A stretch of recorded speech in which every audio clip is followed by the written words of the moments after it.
Yang pertama, organisasian materi ajar. A. Pengertian pengorganisasian materi ajar. Pengorganisasian atau mengorganisir merujuk pada rumpun katanya adalah berasal dari kata organisasi. Organisasi berarti penyusunan dan pengaturan bagian-bagian hingga menjadi suatu kesatuan gabungan kerjasama untuk tujuan tertentu. B. Pengorganisasian materi ajar yang runtut, sistematis, dan sesuai dengan alokasi waktu. 1. Runtutan pengorganisasian materi ajar. A. Mulai dari satuan-satuan pelajaran yang paling mudah dan berangsur-angsur menuju kepada isi yang sukar dan rumit. B. Bahwa urutan ditentukan oleh cara-cara yang paling baik dalam mengajarkan tiap mata pelajaran yang dapat ditemukan dengan jalan melakukan studi ilmiah. C. Urutan atau susunan mata pelajaran bukan harus ditentukan dalam mata pelajaran, melainkan para pelajar atau murid itu sendiri, dan urutan atau susunannya harus ditentukan menuju kebutuhan-kebutuhan anak-anak dan para remaja yang menjadi matang dalam kebudayaan. Yang kedua, kronologis pengorganisasian materi ajar. Melakukan rencana yang terdiri dari perencanaan persatuan waktu. Perencanaan persatuan waktu itu terdiri dari program tahunan dan program semester atau caturbulan. Program tahunan merupakan program umum setiap mata pelajaran untuk setiap kelas yang dikembangkan oleh guru mata pelajaran yang bersangkutan. Nah, yang kedua itu perencanaan persatuan bahan ajar.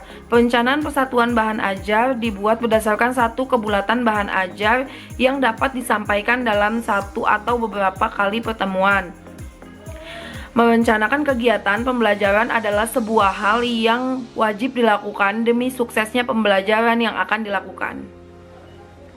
B. Pelaksanaan terdiri dari langkah-langkah pembelajaran di dalam atau di luar kelas, mulai dari pendahuluan yang berisi penjelasan tentang hal yang dapat diharapkan oleh murid dari pelajaran saat itu. Pendahuluan merupakan kegiatan awal pembelajaran yang memiliki tujuan mengkondisikan siswa pada kegiatan menerima pelajaran. Kegiatan yang dilakukan untuk mengkondisikan siswa ini dapat berupa pemberian motivasi ke belajar siswa dari upaya memfokuskan siswa pada pelajaran yang akan disampaikan. Lalu yang kedua, penyajian atau inti. Penyajian atau kegiatan inti berisi uraian tentang bahan pengajaran baru yang disampaikan untuk pelajaran saat itu. Bahan tersebut terbagi dalam beberapa pokok masalah. Kegiatan ini merupakan proses pemberian pelajaran sesuai dengan kompetensi dasar yang hendak dicapai. Yang ketiga, penutup. Penutup merupakan kegiatan akhir pembelajaran. Menutup pelajaran tidak hanya sekedar mengakhiri pelajaran dengan salam, tetapi di sini adalah penekanan penguat terhadap apa yang telah diperoleh siswa selama mengikuti pembelajaran. Lalu ada penilaian. Penilaian merupakan proses yang dilakukan terus-menerus sejak perencanaan, pelaksanaan, dan serta pelaksanaan pembelajaran, pertemuan suatu bahan ajar maupun satuan waktu. Tematika pengorganisasian materi ajar. Bentuk konkret sebuah perencanaan pembelajaran saat ini yaitu berupa rencana pelaksanaan pembelajaran dan silabus. Yang kedua, pengorganisasian materi ajar sesuai alokasi waktu. Waktu pembelajaran efektif adalah jumlah pembelajaran setiap minggu meliputi jumlah jam pembelajaran untuk seluruh mata pelajaran termasuk muatan lokal, ditambah jumlah jam untuk kegiatan pengembangan diri. Penerapan pengorganisasian materi ajar. Langkah pertama, sebelum seorang guru memulai mengorganisasikan materi-materi pelajaran dalam bentuk apapun, ia seharusnya mulai mengumpulkan sebanyak mungkin informasi-informasi yang berkaitan langsung atau tidak langsung dengan mata pelajaran yang akan diampu. Langkah kedua, setelah informasi materi dianggap memadai, maka ada beberapa alternatif yang mungkin dilakukan oleh seorang guru untuk mengorganisasikan materi pembelajaran yang relatif siap disajikan. A. Alternatif pertama, pengorganisasian materi. Mengorganisasikan materi dalam bentuk satu daftar topik-topik materi yang tersusun secara naratif dan linier sesuai dengan urutan atau sekuensi topik bahasan yang diinginkan. B. Alternatif kedua, mengorganisasikan materi. Di samping mendesain materi dalam bentuk linier, alternatif kedua adalah dalam sebuah gambar, yaitu peta konsep. Baiklah, sekian penjelasan materi yang bisa saya sampaikan. Selanjutnya akan diteruskan oleh rekan saya, Iksan Wahyu Kurniawan.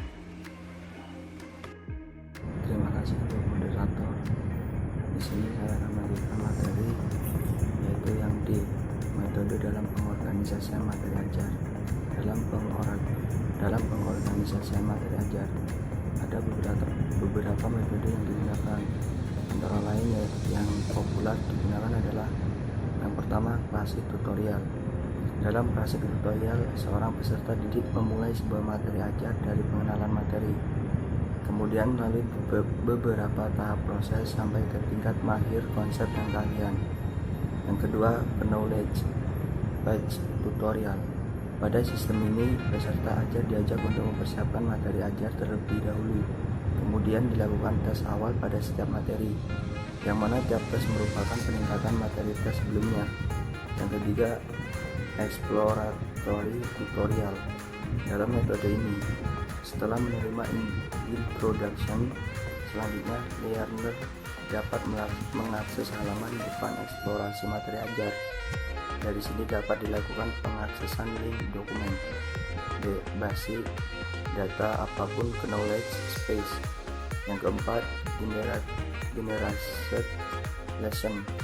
Model generation lesson merupakan metode materi ajar yang tergantung pada kemampuan peserta ajar dalam menjawab tes dan kuesioner pada awal materi yang akan menentukan materi apa yang akan diterima selanjutnya. Metode ini lebih dikenal dengan sebutan individual learner karena setiap peserta akan memperoleh urutan materi yang akan dilakukan. Untuk selanjutnya, yaitu batasan belajar dapat diuraikan sebagai berikut. Yang pertama, belajar adalah perolehan. Yang kedua, belajar adalah penanaman informasi atau keterampilan. Yang ketiga, penanaman menyangkut sistem penyimpanan, ingatan, organisasi kognitif. Yang keempat, belajar melibatkan perhatian yang sadar dan aktif terhadap dan bertindak sesuai dengan peristiwa di dalam dan di luar dirinya. Yang kelima, belajar bersifat relatif permanen, tetapi dapat terkena proses lupa. Yang keenam, belajar bersifat sebentuk latihan yang mungkin saja berupa latihan yang diperkuat. Yang ketujuh, belajar adalah perubahan perilaku. Untuk selanjutnya, yang kedua, akibat jika materi belajar tidak sesuai dengan kemampuan dan kebutuhan peserta didik. Guru adalah sebagai panutan serta sebagai orang tua yang mengayomi dan mengasuh siswa-siswinya yang berada di lingkungan formal. Sejalan dengan profesional guru, tugas utamanya adalah mendidik, mengajar, membimbing, melatih, dan mengevaluasi peserta didik di jalur pendidikan formal. Guru juga memiliki peran yang bersifat multifungsi, lebih dari sekedar yang kita tuangkan pada produk hukum tentang guru. Tujuan pendidikan yang diajarkan guru jelas harus menempatkan terjadinya perubahan dalam diri siswa. Dari yang tidak tahu menjadi tahu, dari yang sulit menjadi mudah, dari yang tidak paham menjadi paham, dari yang tidak mengerti menjadi mengerti, dan tidak terarah menjadi terarah. Yang selanjutnya, masalah-masalah yang dihadapi siswa dalam belajar. Misalnya, yang pertama, siswa yang tidak mampu mencapai tujuan belajar atau hasil belajar sesuai dengan pencapaian teman-teman yang seusianya dalam kelas yang sama. Yang kedua, siswa yang mengalami keterlambatan akademik.